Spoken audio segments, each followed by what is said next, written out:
그 다음에는 이제 가지급금에 대한 이야기를 짧게, 예, 조금 이야기를 해보고, 어, 진행을 한번 해보도록 하겠습니다. 예전부터 이제 가지급 영업은 사실 굉장히 많이 했었고, 근데 이제 제가 이제 이렇게 컨설팅 강의를 하는 이유는 뭐냐면, 이제 뭐 피플라이프나, 그 다음에 이제 뭐 여러 이제 그 보험 GA들이 있고 한데, 이게 지금 가지급금 같은 경우에는 하도 영업을 많이 다니니까, 결국에는 이제 그 대표님들이 더 잘 아는 경우가 있어요. 그렇기 때문에 사실은 그 어떤 솔루션을 제공한다 그래서 바로 예전에는 이제 가지급금을 해결한다 그러면 뭐 100만 원짜리 혹은 200만 원짜리 이제 경영정기보험이나 뭐 종신보험을 막 가입하거나 이제 그런 경우가 있었는데 지금은 사실 이제 그런 경우가 드물죠. 드물어요, 점점. 그래서 그러나 이제 정부 지원 사업이나 이런 것들은 바로 계약을 하시긴 해요. 왜냐면 이제 당면에 있는 어떤 사업들에 있어서 지원을 하고 싶으시니까. 근데 이제 이런 세무 컨설팅은 이제 기존에 있던 업체, 그 다음에 아니면 소개, 그래서 이제 이거를 DB를 받아가지고 가가지고 이런 세무 컨설팅을 한다 그래가지고 바로 계약하기가 어렵죠. 물론 이제 세무사분이 계시다 그러면은 기장이나 이런 것들을 하는 업체 중에서 의뢰가 들어오면 하면 되는데 또 사실 대표님들은 재밌는 게 기장하는 업체한테는 또 컨설팅을 안 맡겨요. 희한해요. 그죠? 또 기장하는 업체는 또 기장이 또 전문적인 일이기도 하고. 그래서 이제, 바로 계약될 수 있는 거는 이제 정부 지원 사업들이 어떻게 보면 바로 계약이 되는 거고, 이제 금액의 크기야 뭐 클 수도 있고 작을 수도 있는 거고요. 그리고 나서 이제 관계를 맺고 그 업체를 꾸준하게 관리하다 보면 결국에는 이제 그 어쨌든 기업이 성장하다 보면 이 세무적인 부분들을 간과할 수 없기 때문에 음, 그 부분 중에서도 이제 가장 많이 나오는 가지금 그래서 그렇게 좀 연계해서 좀 컨설팅을 좀 진행하는 것이 어떨까 네 그런 생각이 저는 듭니다. 이거는 이제 약간의 소스를 이제 같이 고민을 하고요. 그 이후에 인터넷 찾아보면 사실은 다 나와 있거든요. 네, 그렇기 때문에 약간 그 접근하는 관점만 저랑 같이 좀 고민을 해보시고, 그 이후에는 어차피 인터넷에 다 나와 있으니까, 그렇게 이제 인터넷 좀 참고하시면 될 것 같아요. 그리고 교육을 많이 하잖아요. GA에서. 사실은 이제 지금 보면 법인이, 이렇게 해서 이제 대표자한테, 가지금 20억을 대표자가 가지고 갔다. 이렇게 이제 생각을 하게 되면, 이제 법인이 받는 적정 이자는, 얼마가 되냐라고 이제 하면, 20억에다가 실제로 이제 하면은, 그죠? 계산을 한번 해보세요. 계산기가 있으신 분들은 한번 해보세요. 곱하기, 그죠? 4.6% 하면 되거든요. 그죠? 하면은 이제 적정 이자가 얼마가 되냐면 이제 1억 좀 안 되는 이제 9,200만 원이 됩니다. 이렇게. 그죠? 9,200만 원이 되거든요. 9,200만 원이 돼요. 예, 4.6%. 이렇게. 그래서 이제 법인이 받은 이제 적정 이자는 이제 9,200만 원이 되는 거고 이 9,200만 원은 이제 아시다시피 이제 단기순이익에 가산이 되는 거고 그리고 이거 같은 경우는 결국에 이제 법인세가 납부가 되는 거죠. 그래서 그 부분을 이제 이야기를 하는 거예요. 그래서 결국에는 근데 대표자가, 음, 이게 애매한데, 법인은 이 법인세에 혹하지 않을 수는 있어요. 법인세에는 혹하지 않는 경우가 있어요. 그건 법인이 내는 거기 때문에. 근데 개인의 소득세에는 조금 혹하는 경우가 있고, 여기에서 이제 대표들이 기겁을 하는 게 있어요. 제일 싫어하는 거. 대표님들이 제일 싫어하는 거. 이제 건강보험료는 또 한도가 없잖아요. 건보료까지 이제 영향을 미친다라면 여기에서 약간은 조금 더 이 가지급금의 심각성을 이제 조금 더 이제 아는 경우가 있고, 단순히 이제 법인세 문제보다는 이제 대표의 소득세로 갔을 때, 그때 이제 조금, 심각하게 받아들이는 경우가 있죠. 근데 지금은 영업을 나가셔서 법인세나 이 대표의 소득세가 많이 나오는 가지급금의 피해를 이제 이야기를 하는 것은, 아마 그 법인 영업에서 메이드를 하긴 좀 어려울 거예요. 그 피해를 막 엄청 이제 잘 이야기한다고 해서 그거를 계약으로 연결시키는 어렵습니다. 왜냐면 이미 가지급금에 대한 피해나 이런 건 어느 정도 우리가 어떤 업체에 가면 지금은 명함 8장 정도는 대표님이 꺼내면서 너가 9번째 온 사람이야. 라고 이야기를 하거나 아니면 너가 7번째 온 사람이야. 그러면 뭐 어쩔 수 없이 뭐 쓸데기 없는 소리를 하면서 제 행운의 럭키 세븐이냐 막 이런 소리 하면서 지금까지 안 했으면 저랑 하셔야 됩니다. 막 이럴 수밖에 없잖아요. 지금 막 명함 막 엄청 꺼내놓으니까. 옛날에는 이제 그렇진 않았는데 지금 이제 그런 시즌이기 때문에 이제 그런 생각이 들고요. 결국에는 저는 장기간 해결하자라고 해요. 장기간. 예, 그래서 그 배당 정책이라든가 뭐 배당 조금 이따 쓰겠지만은 그냥 지금 쓸까요? 아예? 정리를 해서 좀 쓰면은 예를 들면은 없애는 것들을 한번 좀 정리를 한번 해볼게요. 그러면 없애는 것들을 좀 정리를 하면은 저는 그래서 이제 하나, 두 개의 솔루션이 아니라 단기간으로 할 수 있는 거하고 중장기적으로 할 수 있는 것들을 조금 더 같이 가져가야 된다라고 하는 게 이제 임원 급여를 인상하는 거죠. 뭐 써놓으셔도 좋습니다. 임원 급여로 했을 때 이제 그 뭐 보수 지급 규정이라든지 이런 것들 있잖아요. 상법에 맞는 이거 하고, 그죠? 근데 이 급여 인상을 해도 아시는지 모르겠지만, 급여가 들어간다는 거는, 급여를 인상한다라는 거는 법인에서는 비용 처리를 하는 거잖아요. 맞죠? 그렇기 때문에 이제 급여를 인상한다고 그래갖고, 뭐 소득세가 6%에서 45%까지 이렇게 막 급수적으로 늘지만, 6에서 45, 예를 들면, 사실 비용 처리를 하게 되면 법인에서는 법인세는 주는 거거든요. 이렇게.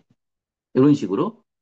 그렇기 때문에 완전히 상계는 안 되더라도 법인세는 줄고 이제 급여는 좀 인상이 되기 때문에 어느 정도 상계가 되기 때문에 무조건적으로 급여 인상을 싫어하시는 분들한테는 이런 식으로 해서 대신 법인세는 줄지 않습니까? 해서 어느 정도 상계가 돼서 보통 10에서 15% 정도의 세율, 뭐그 정도로 이렇게 말씀을 좀 해주시면 좋을 것 같아요. 그래서 이제 급여에 대한 부분들 를 이제 이야기해 볼 수가 있겠고, 그 다음에 이제 퇴직금인데, 이 퇴직금은 이제 지금은 중간정산이 안 되니까, 그 다음에 예전에 직무발명보상제도를 했어요. 근데 이것도 지금 뭐 한도가 700만 원까지니까 요거 두 가지는 지금 안 한다라고 보고, 그 다음에 여전히 많이 할 수 있는 게 이제, 중간 배당하고, 그 다음에 이제 정기 배당 할 수 있고, 이 배당 안 하는 데들이 있으니까, 그 요거 이제 이익준비금 보면은 이제 배당을 하는지 안 하는지 나온단 말이에요. 그래서 그거 이제 체크할 수 있고, 다섯 번째로는 이제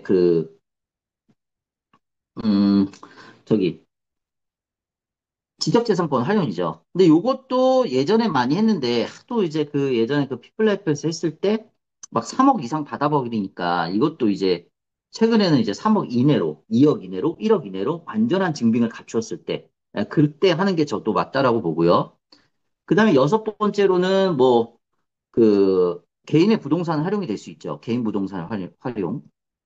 근데 이 개인 부동산도 주택일 경우에는 조금 활용도가 없어요. 왜냐면 주택일 경우에 취득세가 12%니까 범인이 개인의 주택을 취득했을 때는 취득세도 높고, 일단 첫 번째 취득세가 높다. 그죠? 첫 번째 취득세가 높다. 두 번째, 이것을 이제 취득했을 때 개인 부동산 같은 경우 활용도가 떨어지잖아요. 그러다 보니까 이게 나중에 상속증여로 갔을 때는 사업 무관자산이 됩니다. 사업 무관자산. 맞죠? 그럼 사업 무관자산의 비율이 늘어나기 때문에 가업상속공제나 가업승계 증여특례를 받을 때, 피해를 보는 게, 제대로 공제를 못 받을 수가 있는 게 당연한 거잖아요. 그래서 그 부분이 있기 때문에 개인 부동산을 활용했을 때는, 개인 주택은 말고, 다른 이제 공장이라든지 이런 것들을 활용할 수가 있겠다라는 이야기를 해보는 거고요. 그 다음에 이제 주식 갖고 할 수 있는 거죠, 주식. 그 주식 갖고 할 수 있는 게 이제, 소각할 수 있고, 그 다음에 이제 매매할 수 있고, 제3자 매각할 수 있고, 뭐 소각이 이제 이익 소각이 있을 수 있고, 그죠? 그 다음에 액면가로 그냥 소각해 버릴 수 있는 거. 이게 감자하는 겁니다, 이거는. 액면가로. 그래서 이렇게 주식 갖고 노는 경우죠, 이렇게. 그래서 얘랑 얘를 꾸준하게 하면서 얘는 이제 기본적으로 정관 변경하면서 세팅하면서 그 다음에 얘를 이제 핵심적인 어떤 그 펀치 라인으로 삼고 그 다음에 이제 여기에다가 뭐 사내근로복지 기금을 붙인다. 뭐 이렇게 할 수도 있는 거고 아니면 나중에 이제 뭐 개인 사업자의 경우에 이런 이제 법인해서 막 자기 돈 마음대로 쓰면 안 돼요? 안 되는 거죠? 막 이런 얘기 하는 하는 분들 계세요. 법인으로 전환하면 자기 돈 마음대로 쓰면 안 되잖아요. 뭐 이러면서 이제 법인 전환 꺼리는 분들한테는 이제 영업권 평가해서 나중에 이제 가직금 생기더라도 영업권 평가로 이제 상계를 시키든지 아니면 영업권 평가한 금액을 높게 받아서 이제 가지금이 안 생길 수 있도록 그렇게 저희가 법인 전환을 컨설팅을 하니까 법인 전환을 하자라고 이제 해볼 수 있는 거고. 그러니까 이런 건 결국에 갚는 거죠. 이건 갚는 거예요. 제가 말씀드린 거. 이건 갚는 거고, 그거 말고 이제 그 기장을, 오류난 거를 이제 수정하는 경우가 있고, 그건 이제 기장을 갖고 오지 않으면 못해요. 물론 이제 소통을 잘 하면 모르겠지만, 기장을 갖고 오지 않으면 못합니다. 자, 어쨌든. 그래서 요게 이제 해결 방법이고, 제가 오늘 좀 본격적으로 잠깐 짧게 볼 거는 이제 소각, 액면가 소각하고, 그 다음에 이제 이익 소각하고, 그렇게 이제, 하는 건데, 이제 들어갈 때는 사실 이제 이런 것들 다 체크를 해야 돼요. 주주 구성, 그 다음에, 배우자가 주식이 있는지 없는지,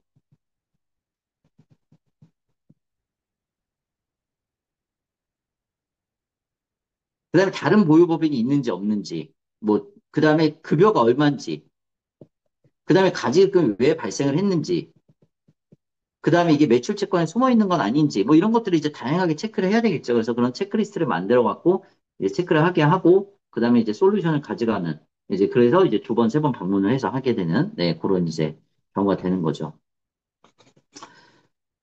지금 보면 요 화면은 그래서 아까 제가 말씀드렸던 거예요. 그래서 지급이자 송금 불산입이 되고, 인정이자 이제 4.6%라고 하면, 이제 인정이자에 대해서 이제 입금 산입이 되는, 예, 그 부분을 이제 이야기를, 해본 거죠. 예, 그렇게 되는 거고, 어, 그러니까 이 가지급금의 비율만큼 이자에 대해서 비용 처리를 못 하는 거죠. 지급이자 송금 불산이 결국에 이제 법인세가 늘어나는 거예요. 그 인정이자 입금 산입 되는 거고.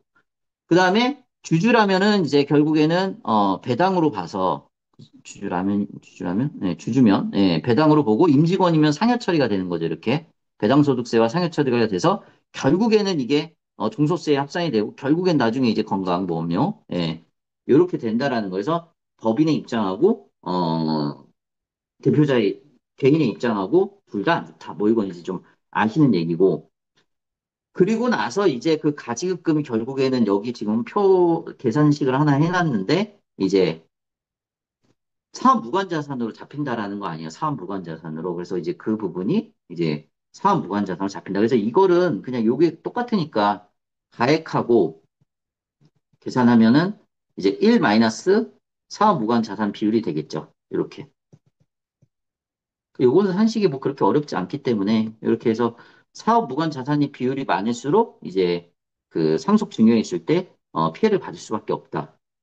짧게 계산해 보면 짧게 주식 가액을 그냥 20억이라고 보고요. 20억이라고 보고 사업 무관 자산의 비율은 지금 뭐 어렵지 않습니다. 법인의 뭐 자산 총액으로 보고 나누면 이제 사업 무관 자산 이렇게 보는 거 아니에요? 그죠?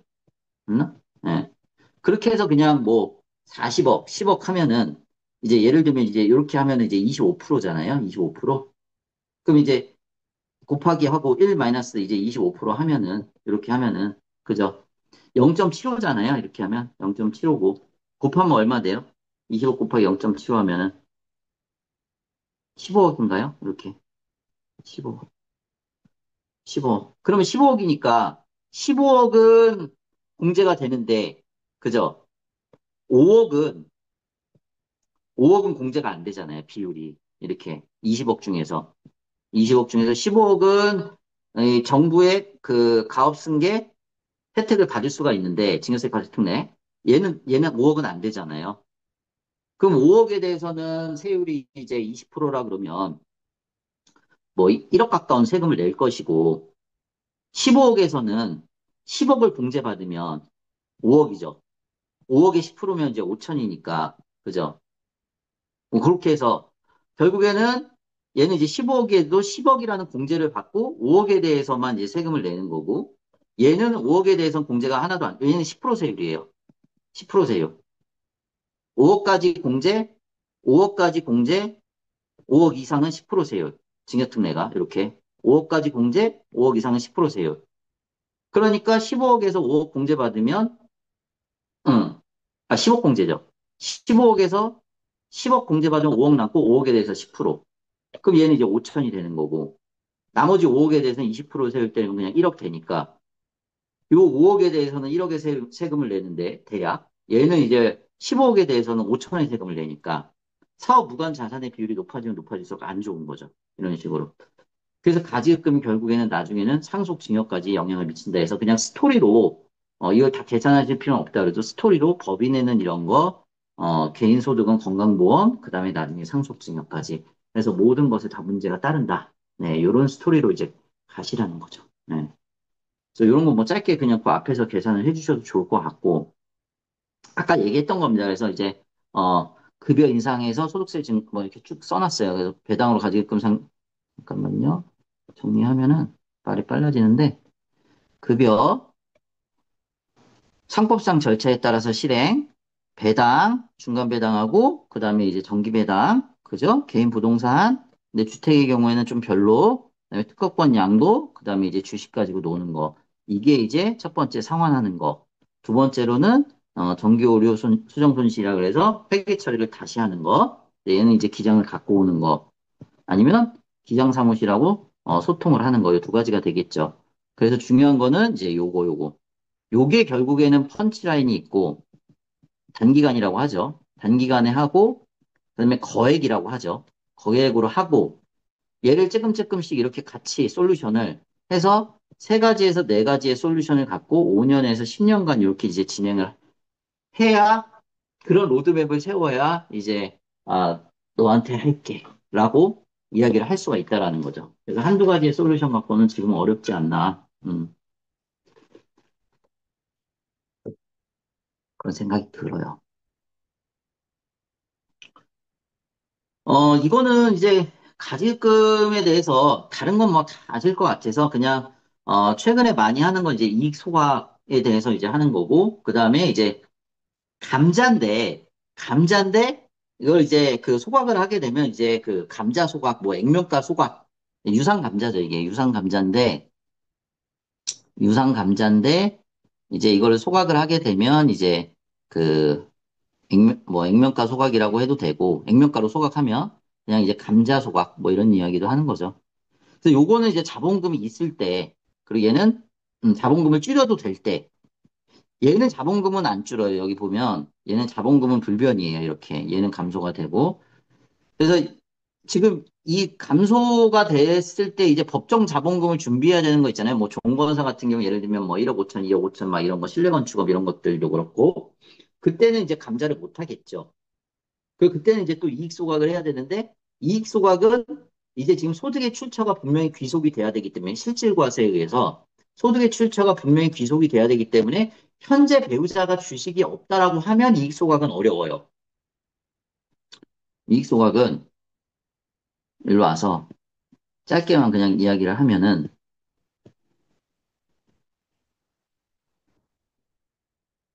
짧게만 이야기를 하면 배우자가 주식이 있어서 이제 대표한테 이렇게 해서 이제 6억까지 증여를 하는 거잖아요. 근데 만약에 더 증여를 해도 뭐 10억까지 증여를 해도 나머지 4억에 대해서만 내면 되니까 어쨌든 그렇다고 치고 6억을 증여하면 대표의 입장에서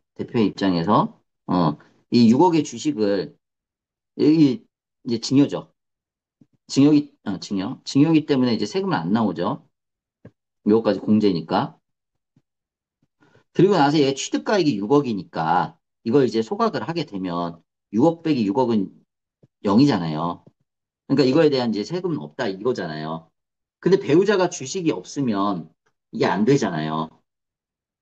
그럼 장기적인 플랜으로 지금 배우자가 주식을 취득한다. 근데 이제 주식 가치가 높아지면 좀 어렵잖아요. 지금 돈도 없는데. 그러니까 그런 경우는 좀 안 될 것 같고. 그렇게 하면 이제 대표가 배우자한테 줬다가 다시 이렇게 준다? 그것도 가능하긴 한데 시간이 필요해요. 이거 이제 한 5년 정도의 시간을 두고, 그죠? 이때 다시 주는 걸 뭐 금전대차를 쓰든지 아니면 뭐 다시 재증여를 하는 거죠. 재증여. 그럴 수는 있죠. 여기 줬다가 다시 일로 갖고 와서. 근데 누가 봐도 이상하잖아요. 그러고 나서 가지금 딱 해결하면.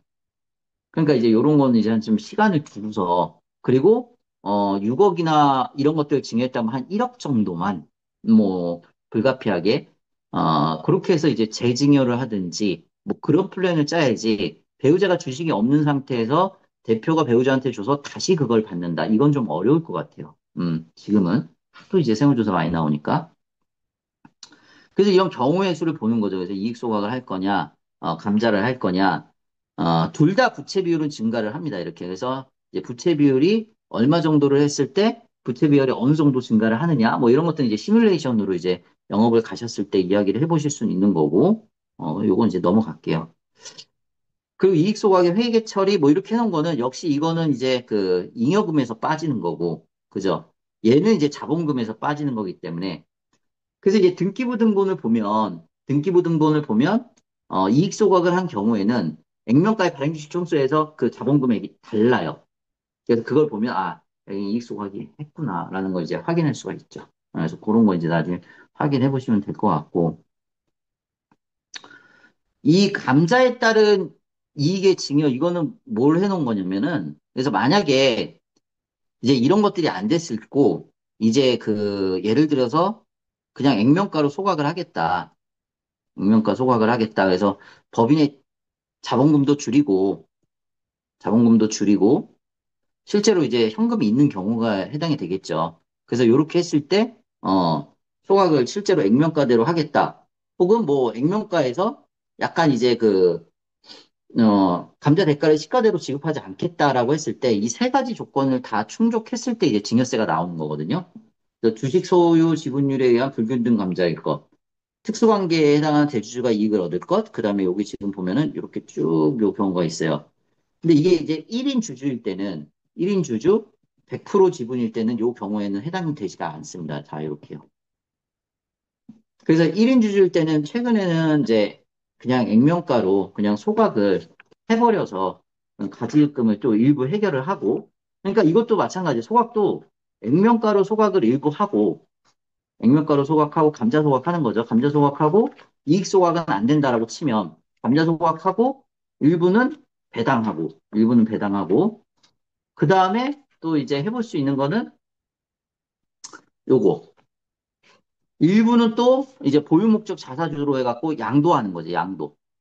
그래서 액면가로 소각하고 일부 또 이제 보유 목적 자사주로 양도할 수 있고 그래서 다양한 방법을 좀 취해 볼 수가 있다 이런 얘기죠. 그래서 소각 목적이냐 보유 목적이냐. 근데 소각 목적이면 이거는 이제 배당이고 얘는 이제 양도기 때문에 그럼 얘는 이제 세율 자체가 얘는 아무래도 얘는 높고 얘는 이제 세율 자체가 뭐 20%의 내외가 되겠죠. 이렇게.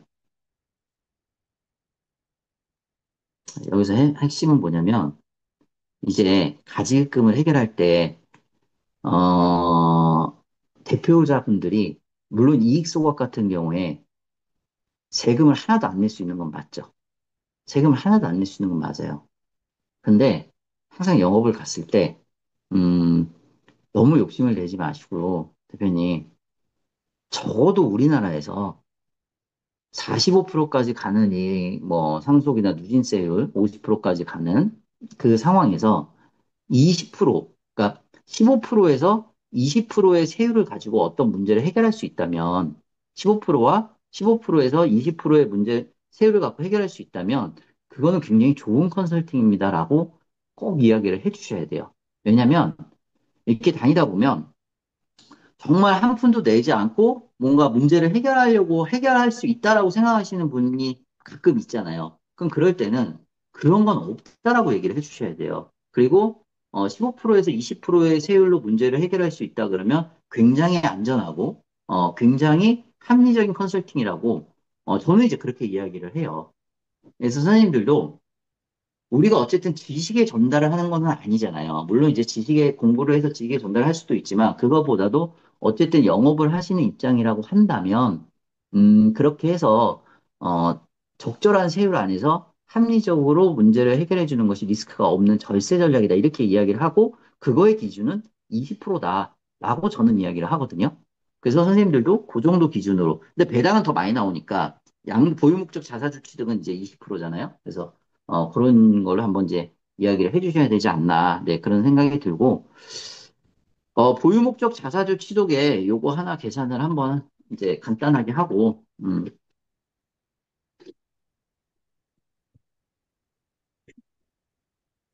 그러니까 20만 원에 5천 주를 양도를 한대요. 그러면 얼마가 되냐면 10억 정도가 되겠죠. 그렇죠? 10억 정도가 될 거예요.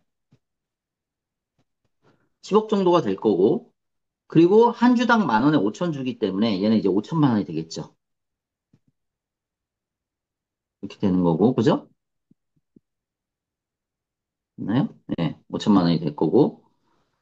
증권거래세는 지금 보시면 한 주당 양도가액에, 한 주당 양도가액이 이제 20만 원이겠죠? 20만 원에 이제 주식 수를 곱하고, 그 다음에 이제 지금은 이제 예전에 0.43이었는데 지금 아마 0.35일 거예요. 0.35를 곱한다. 라고 하면, 뭐 계산을 해보시면 되겠지만, 그냥 대략적으로 300이라고 할게요.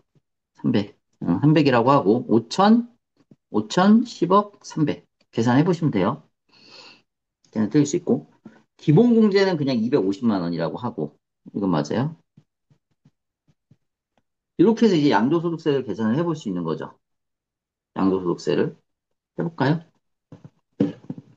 한번 해보세요. 10억이고, 계산기가 저한테 있습니다. 10억이고, 세율은 그냥 20%라고 할게요. 세율 20%. 그 이제 5천 빼고, 취득가액 빼야 되니까, 그죠? 예. 빼기 5천 하고, 빼고. 그 다음에 기본공제 빼고, 그죠? 음, 그냥 20%로 할게요. 하면 대략 그냥 1억 8천 정도 나오거든요. 1억 8천. 1억 8천. 2억이라고 할게요. 2억. 2억 나오고, 총 납부세액은 여기에다가 이제 증권거래세를 더하는 거거든요. 그냥 더해서 그냥 2억이라고 할게요. 이렇게 2억. 2억. 그죠? 그러면은, 음, 10억이 들어갈 때 2억의 세금을 납부하니까 담세율은 20%잖아요. 이런 식으로. 단순 계산으로 그냥. 대략적으로. 그러면 이제 대표자님 입장에서 20%의 세율이면 비싸다 싸다를 생각을 하게 될 건데 그 비싸다 싸다를 얘기 세금이 많이 들어간다 안 들어간다라는 거에 대한 기준을 잡아주는 건 우리라는 거죠.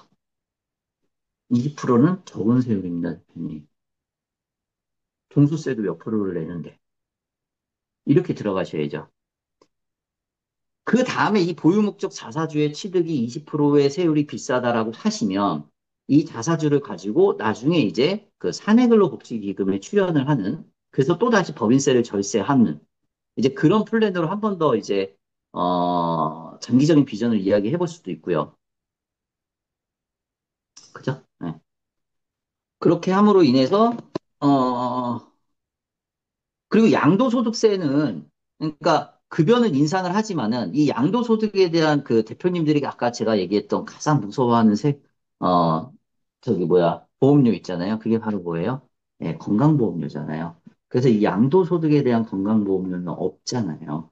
그래서 이제 실제로는 20%지만 건강보험료도 안 내고 분류소득이기 때문에 사실은 급여로 예를 들어서 뭐 5억이든 10억이든 20억이든 이걸 해결하는 거에 비해서 고액의 소득세 40%라고 치면, 고액의 소득세 40%와 40%에서 50%를 내는 것보다 20%의 세율을 내는 거고, 그죠? 거기에다가, 건강보험료를 안 내는 거니까, 이거하고 급여를 인상하는 거하고 같이 이렇게 좀 병행을 해서 적절한 이제 접점을 찾아서, 단기간에 하고 급여는 꾸준히 올리고, 예. 그 다음에 만약에 배우자의 여부에 따라서 소각을 하거나 혹은 뭐 법정 자본금이 크게 문제가 없다 그러면 그냥 액면가 소각이나 이제 감자를 하거나 그렇게 해서 이제 이 가지급금에 대해서 이렇게 저희랑 장기적인 플랜을 가지자라고 이야기를 하면 일단 대표가 이럴 수는 있죠. 아, 그래, 너희들 뭐 못 믿겠어. 뭐 맨날 왔다가 다 잘해준다 그러고. 근데 이제 그렇기 때문에 이제 이런 것들을 통해서 이제 인연을 맺으면서 이제 갈 때마다 대표님 가지금은요. 가지금요. 이제 처음에는 가지금 하면 이제 가 그랬다가 가지금 해야지 이렇게 하면은 언제 하실 건데요? 네, 이렇게 해야죠. 네, 그렇게 해서 좀 세무적인 부분하고 이렇게 좀 같이 좀 컨설팅해서 진행을 하면 어떨까? 네, 그런 생각이 들었어요. 네. 오늘 일요일인데, 하여튼 뭐, 이렇게 생각보다 되게 많은 분들이 왔네요. 아니, 우리 단톡방이 이렇게 적극적이었다고? 우리 단톡방 아무도 말 없는데? 그죠? 하여튼 제가 그 단톡방에 그 이야기를 이제 안 하는 거는 이제 또 막 그 무슨 이제 다른 단톡방들은 하도 정신이 없고 뭐 이제 자기 잘났다는 거 막 엄청 올리고 하니까 저희 단톡방은 아 나는 그러고 살아야지 말아야지 하면서 이제 조금은 그래도 양질의 정보를 제공을 하고 그리고 우리 단톡방에 또 재미도 없는데 오랫동안 계신 분들도 계시고 해서 제가 이제 그냥 강의로나마 이렇게 좀 보답을 하고 궁금한 사항이나 이런 거는 사실 인터넷에 다 있어요. 그래서 그래도 이제 제가 실무적으로는 정부 지원 사업들하고 이 컨설팅적인 부분에서 겪었었던 영업적인 측면에서 이제 좀 풀어본 거예요. 네, 그렇게 좀 한 거니까 일요일 밤 잘 주무시고, 우리 단톡방에 강의 끝나고는 좀 강의 평 정도 좀 남겨주시면 제가 신나갖고 다음 주에 더 잘할지도 몰라요. 다음 주에도 네, 제가 별일 없으니까 20시에 아마 지원 사업하고 그 다음에 이제 그 세무적인 거 하고 이렇게 해서 한 1시간에서 1시간 15분 정도 이렇게 좀 진행하도록 하겠습니다. 그래도 일요일 밤에 이렇게 좀 만나니까 기분이 좋네요. 네, 고생들 하셨습니다. 편안한 밤 되십시오. 마칠게요. 네.